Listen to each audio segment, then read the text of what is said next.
We have an amazing parasha ahead of us, pretty famous, where the Jewish people are taken by Moshe Rabbeinu to these mountains, and they put half of the tribes, 6 of them, on one side of the mountain, and the other half, the other 6, on the other side, in the middle of the Levi'im, the Levites, and the Aron, the ark that contained the Torah and the Luchot, the tablets that were given to Moshe Rabbeinu on Mount Sinai.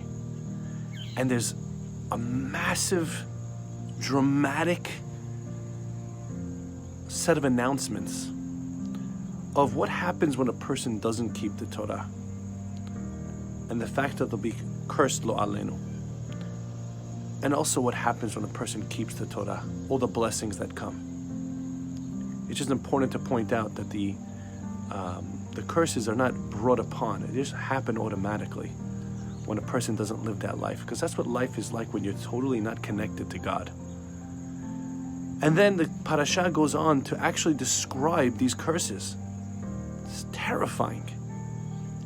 And then the Torah also, in this parasha, speaks about the blessings that come to a person who lives a life of Torah mitzvot, of connection to Hashem. One of the blessings is Baruch atah beboecha, Baruch atah besetecha.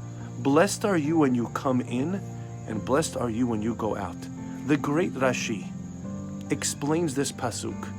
He says, you will be blessed that the soul that God gives you, this pure, beautiful soul, Lev Tahor, a pure soul that God gave you when you came into the world. After 120, you will be zocher, you will merit to go out with that same pure soul. With all honesty, when I read this Rashi, I became very depressed. How could that be? A baby? How pure are they? How perfect are they? They do nothing wrong. They're so cute. Abus. They don't sin. They don't hurt people. They don't say things about people. They don't try to take down other people's businesses. They don't do things that are wrong. They're pure. How could, after 120 years of living in this world, can I go back to my Maker with such a pure soul?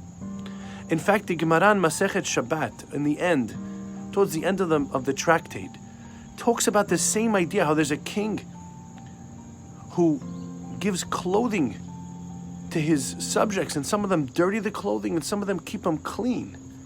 And that clothing is like the soul. And how much Hashem wants us to keep that soul clean.